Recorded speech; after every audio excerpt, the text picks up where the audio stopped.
Alrighty, the IEM Chengdu group stage has come to a close, so it's time for the playoffs. Before we do get into the playoffs, though, let's have a quick look at how we did in the first fantasy league. We got top 11%, which is really good, and I would have snatched it out of your hands at the start of the tournament, but actually it feels a bit of an L to me because of how well I started. So I'll show you down here. I actually started after the opening round at top 2%.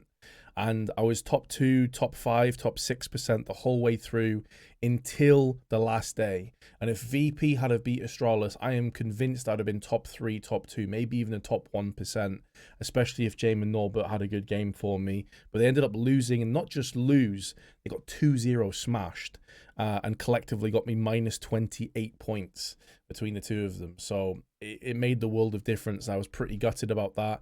Jimmy carried the team pretty much. James got 72 points, and it goes to show how good VP were looking going into that last game. They could have easily had a similar kind of point tally to Jimmy if VP had won that one. That's the way it goes, though. And then Carrigan, my budget player, coming through with a really rock-solid 42 points. You can't argue with that for 180, 185k player. What I have realized, though, is that Shui probably isn't worth me picking up in the future. He even had a minus 3-point game, if I'm not mistaken. Let me have a look here against Furia. Even though Mouse obviously cruised through, they beat every single team. Shui minus 3 in a game that you win is kind of crazy, and the leader role on top of that. It would have been way worse even without the leader. So that for me is a bit of a concern, and I think he's a bit too expensive for me to justify going for Shui in the future until his price does come down. When you consider that Carrigan, Hooksy, some players like this, Major, when Eternal Fire are playing, are considerably cheaper than Shui, but getting more points, can't really fathom going for him again in the future until that price does drop down. But yeah, all three teams that represented have made it through to the playoffs. Everyone got plus points, so that's always good. But I'm a bit gutted because I'm just thinking of what could have been. It does continue a pretty good patch of results, though, for me personally. I started this season horrifically. Top 58, top 16 was good. Top 80% was horrific. And I had like a top 35s to top 50s. And I was floating around the mid-table part of the HLTV fantasy. And then we started to pick it up. And pretty much from the RMR here, top 10, 42, 20, 28, 15, and 11. These last 6 have been pretty good, barring the Blast Premier Spring, and even that wasn't too bad. So we'll have to just keep pushing forward and see if we can continue to really try and catch up with those top 3, top 5 placements, which is happening right now. I'm in the 5th spot. If you remember in the last video, I was joint 5th. Now I am outright 5th. I've managed to close the gap a little bit with the guys above me, and Nart is just behind me with 4 points. I think he had a really good last stage. Yeah, top 2%. Like, he really caught up big time. So it just goes to show that 1 or 2 big performances and you can get straight up the leaderboard. It's very close. Like, there's not many points to determine between these kind of mid to lower mid positions right now. And I believe there's another 6, 7, or 8 tournaments left. So plenty of games left, all to play for. I don't think I'll squeak into the top 2. I'm looking for top 3 at this stage, but if I can finish in the top 5, I'll be very happy with that. Because it's only my 2nd fantasy league. You know, some of these guys have been doing this for quite a long time. It's only my 2nd one. The first one I ended around the top 10 spot, and now in the top 5. If I can hold this, that'd be amazing. And then we'll just try and push upwards next time. But for the actual playoffs themselves, we do know what the matchups are. Mouse and Astralis have bypassed the quarterfinals, and they've moved straight into the semis, respectively. Then you have VPG2 and Liquid and FaZe in the other quarterfinals, I should say, matchups. And the way it works in the Fantasy League, for those of you that aren't sure about this or haven't played Fantasy before, is any team that bypasses a stage, so in this case, Mouse and Astralis, they get their stats padded. So +6 per player, I believe it is. So if you double stack one of these teams or even quad stack between the 2 teams, then you're guaranteeing yourself points. They cannot lose those points because they're not playing the quarterfinals, and that +6 is kind of like a little reward for them bypassing the early stages because of how well they've played. So think about that when you're picking your team, because +6 is nice. It's a decent little chunk of change that you can put in the back pocket, but you are potentially missing out on a lot of points if one of the quarterfinals teams does really well, goes above and beyond. You could have 30 or even 40 points coming into that second game, as opposed to the +6 that you've banked yourself.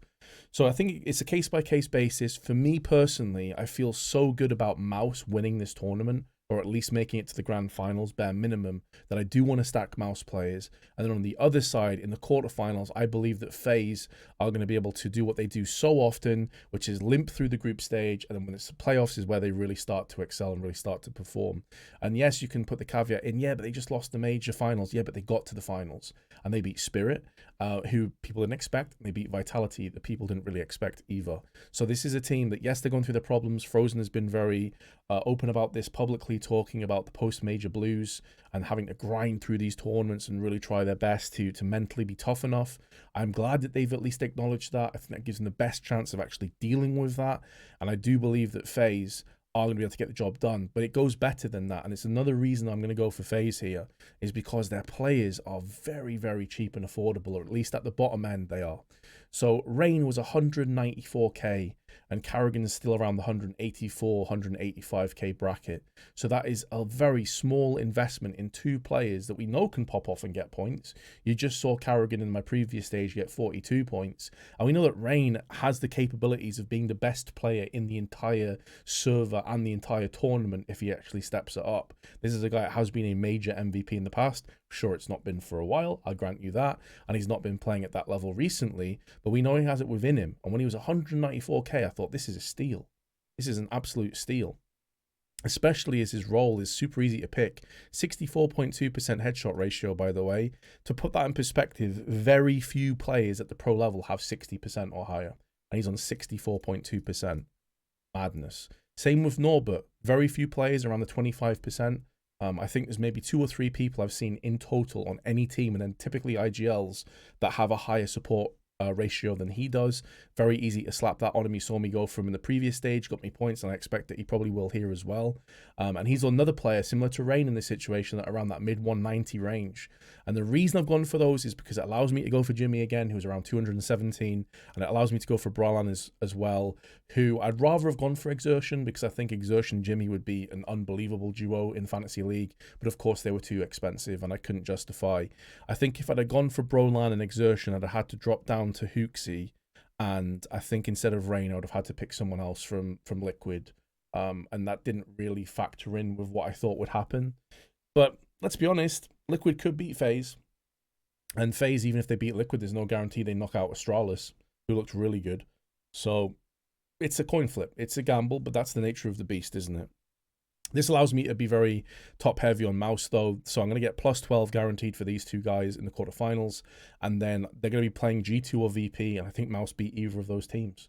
I think this is their time. You know, potential choke artists in the past, but I think when you consider the experience that they've been able to really level up from in the major, and you know, it's still a very young team that's finding their way, but Jimmy just seems like he's never bothered at any situation he plays in. He's never off kilter. He's never off cool. Unbelievable first stage, and if he performs even 3/4 of that, then I think Mouse probably win the whole thing. So I feel pretty good about this composition of players. What do you think? Comment in the section below, let me know. And how is your season going so far, by the way? Because right now, as I just mentioned before, I'm top 5 in the Celebrity League, but overall I'm in the top 1,258, and I think there's 46,801 people taking part in this, so I'll take that. Not too shabby at all. I'm on 115 points. The top guys are 176. That's madness. That's actually incredible. How have they been looking here? Top 28, top 32, top 4. Oh, it's because he started in top 3, top 1%. That'll do it. That'll certainly do it for you. Anyway, I'll catch you in the next video, guys. Thanks very much for watching, and I'll see you for the next tournament. Peace.